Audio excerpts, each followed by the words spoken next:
So I told you the other day that they've banned RT and Sputnik. The EU has decided to ban them. And just this morning, I was actually watching RT.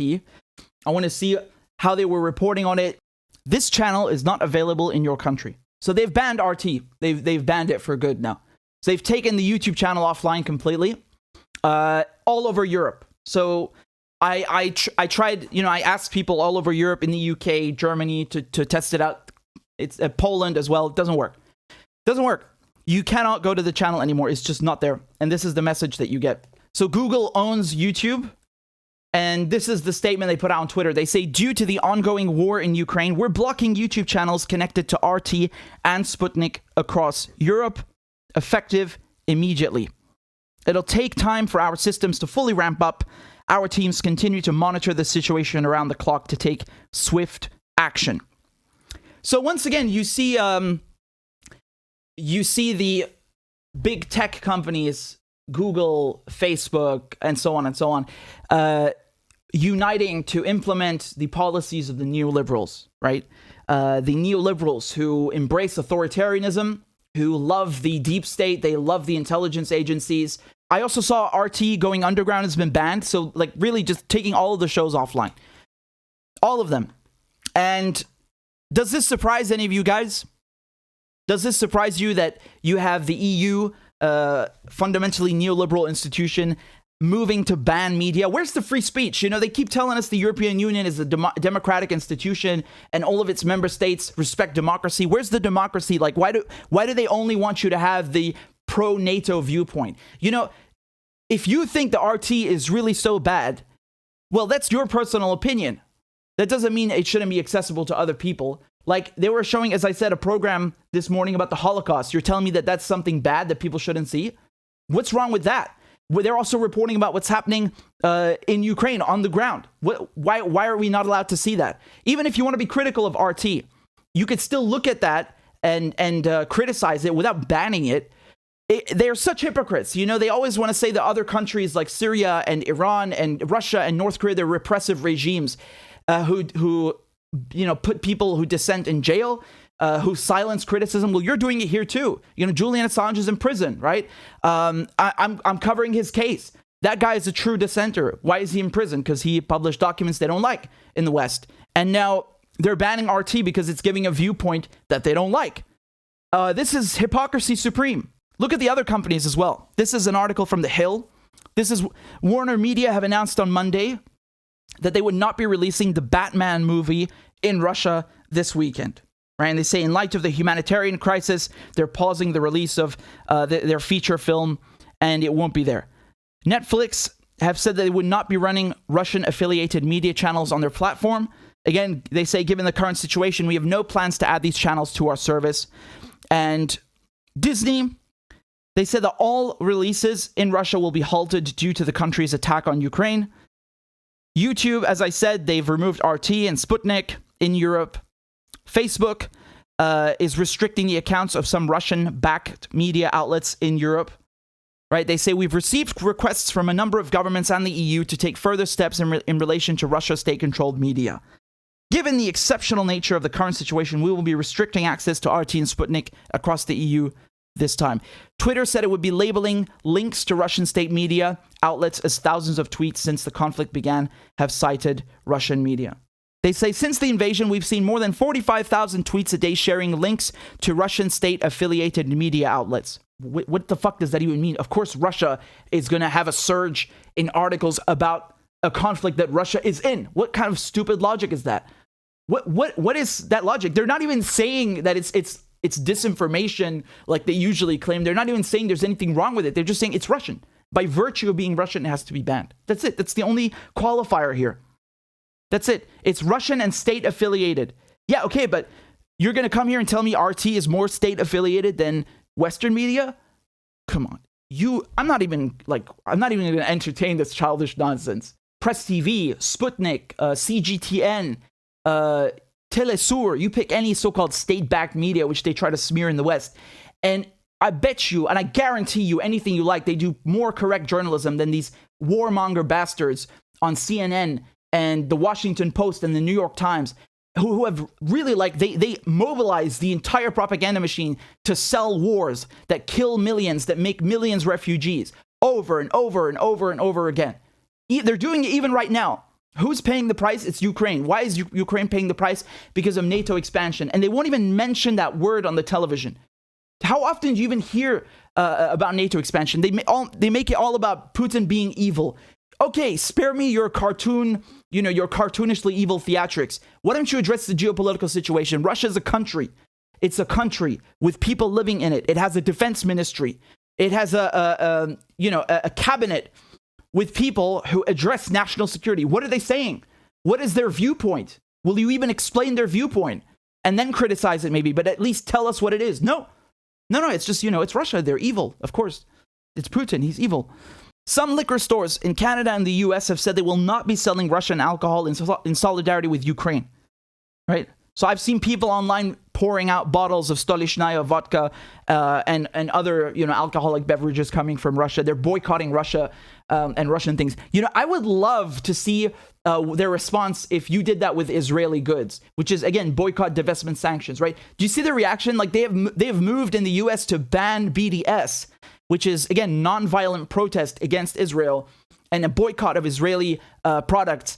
They've moved to ban that in several US states, right? So you have people, for example, who get fired because they don't want to sign a clause saying that they refuse to support BDS, right? So it's totally okay to do that with Russian products, but imagine the outrage if you did that with Israeli products. They will call you an anti-Semite. FIFA, the global governing body of football, announced Monday it would be imposing an indefinite ban on Russia from all competition. So again, this is another one, right?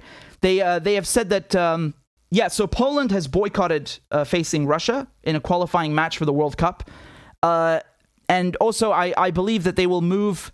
What sporting event was it again? They're going to move it to Paris. Give me a second. I'm kind of overloaded because I've been looking at this and studying this all day. So you get a couple of... the Champions League final, of course, the Champions League, right? So for those of you who don't know football, Champions League is the biggest, football competition in Europe, apart from maybe the Euro Cup, right? It's where clubs play, not countries. So the Champions League, they're moving it from St. Petersburg to Paris, right? And it's supposed to take place on May 28th. It's always in spring. And so they're moving that now. And UEFA is the European governing body for football, and FIFA is the worldwide one, right? So both UEFA and FIFA are now basically boycotting Russia. They're moving the location of the games and also imposing a ban on the Russian team. So, actually, it was right underneath. I was doing it from memory. It was right there underneath. Same thing, right? There it is. So the Olympic Committee, right? They announced their recommendations against Russia and Belarus, and they're saying that. They recommend athletes and officials from the two countries not be allowed in competitions. So they said the athletes should only be allowed to participate as a neutral individual without the flags or anthems of their nation. Wow. I've never even heard of that. When there's a sporting event, whether it's football or anything else, you always come, you represent your country unless it's a club game or something. But in the World Cup or the Olympics, you're there as a, for example, Chinese skier or an American runner, whatever. And now they're saying that they should only be allowed to compete as individuals. I mean, that's incredible. And there's more measures like that in international judo and taekwondo. And just going back to the tech side of things, Visa and MasterCard have both announced they will be blocking Russian banks from their networks, right? MasterCard said it will be donating to Save the Children, the Red Cross, and the company's employee assistance fund to help those affected by the invasion.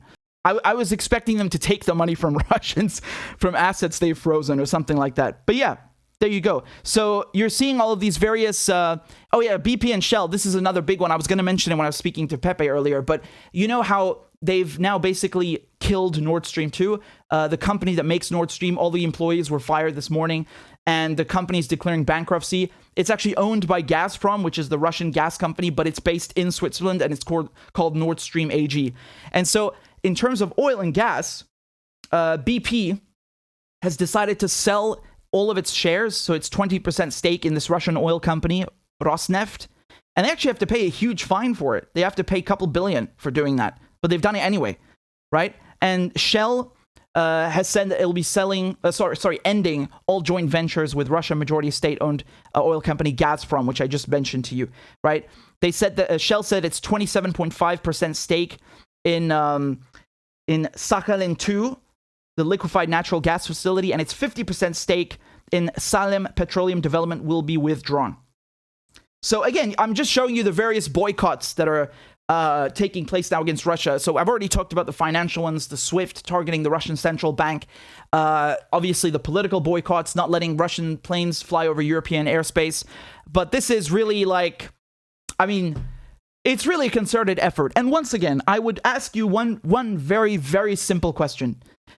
If this is what the world does to crimes of aggression, right, in response to crimes of aggression, why was nothing of this caliber, not even close, done when, the Iraq was invaded or Syria was bombed or Libya? I mean, the aggression in those countries, it really dwarfs what Russia is doing in Ukraine. It's not even comparable. It doesn't even register in any capacity. But if you want to come here and say that it's the principle, fine, okay, it's the principle. It doesn't matter how bad it is, whether Iraq was worse and Ukraine is not as bad. Okay, fine. What about the principle then? It's the same principle, right? I mean, invading Iraq, based on what? They also claimed it's national security, right? All this bullshit. Oh, we have to fight the terrorists. It's national security. We feel threatened. I mean, man, at least with Russia, you can really point to classified documents from the Americans, from the CIA director Burns, who knows that the Russians don't want this. It is a security concern for them. You can't do the same. You can't say the same for the U.S. going into those countries, right? But regardless, you see the hypocrisy. It's unbelievable. It's really, really unbelievable, and it's such a slap in the face. It's really a slap in the face for the anti-war movement, who have really tried to raise awareness and bring people to take action against aggressors like NATO, like the US, like the UK, and failed, and nothing ever materialized. It's really a slap in the face for the victims, most of all. People who've become refugees, whose family or friends were killed, people who died from sanctions. Where's their justice? Why didn't the world care about them? It seems that the answer to that lies partially, at least, in the news anchors that come on television and tell you, well, this is a European country. This is a relatively civilized European country, Ukraine. It's not like Iraq or Afghanistan, where war is normal because, we always bomb that shithole. That's their logic. That's what they're telling you, right? And it's I've seen this and shown it to you. It's not just one rogue anchor on CBS. It's French television. It's the BBC. You see it. It's Al Jazeera. You see how they're all saying this out in the open. It's disgusting, really. The hypocrisy, the racism, it's disgusting.